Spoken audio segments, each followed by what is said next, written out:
Find the values of k so that the function f is continuous at the indicated point. This is our defined function, and we have x is equal to pi by 2. That's the indicated point. So we have been given that f is continuous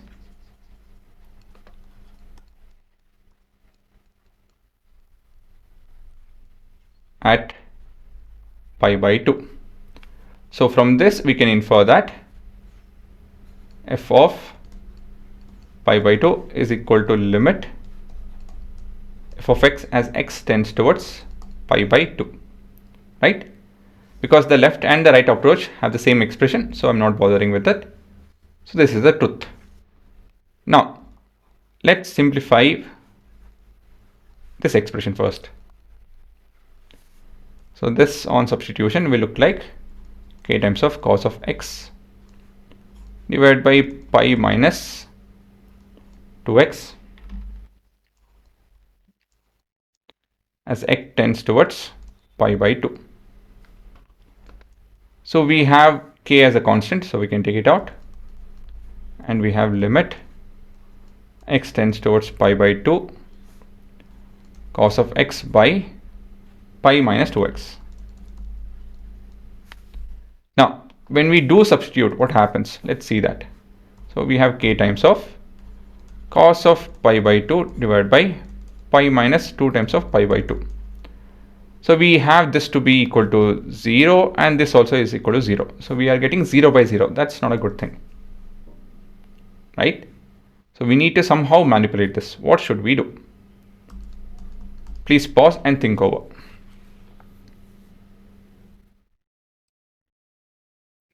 Your first clue is we need to express this in terms of sign. Not sine of x, sine. Sine of what is something that you guys have to think. Yes, it is sine of 90 minus theta, in this case x. So sine 90 minus x is cos x. How will this help? We are looking at this particular formula. Okay, now we have this to be pi by 2 minus x. Even the denominator should look like that, pi by 2 minus x. So for that, what should I do? So here too I need pi by 2 minus x. So we need to take 2 for that. Now we have k by 2 limit x tends towards pi by 2 sine of pi by 2 minus x. Again, I'm just taking the constant out. So this is a property of limit. Again, I'm showing this.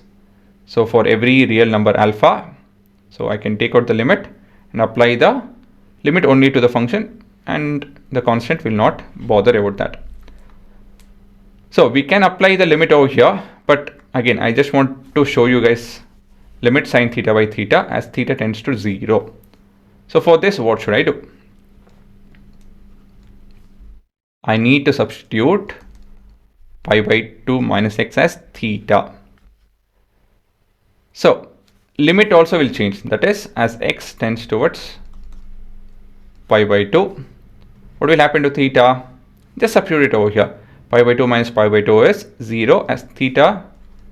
So as pi by 2 tends towards, let me repeat, as x tends towards pi by 2, theta will tend towards 0.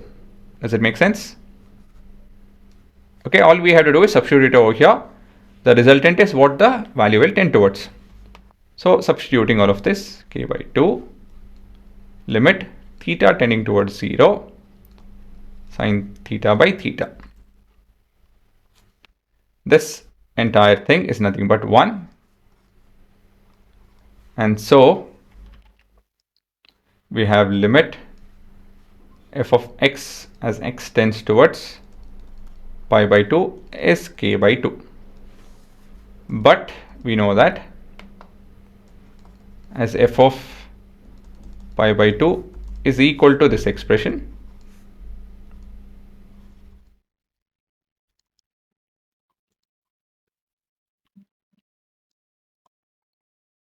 so what can we tell about f of pi by 2? F of pi by 2 is 3. So I can equate 3 to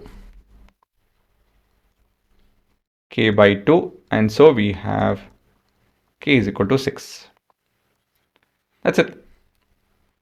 So the important point is about this. I think you guys will get confused with that. And over here, re-expressing. So those two are the important points. So I hope you guys are thorough with limits. As you can see, limits have been used everywhere in this section. So you guys have to be thorough with limits.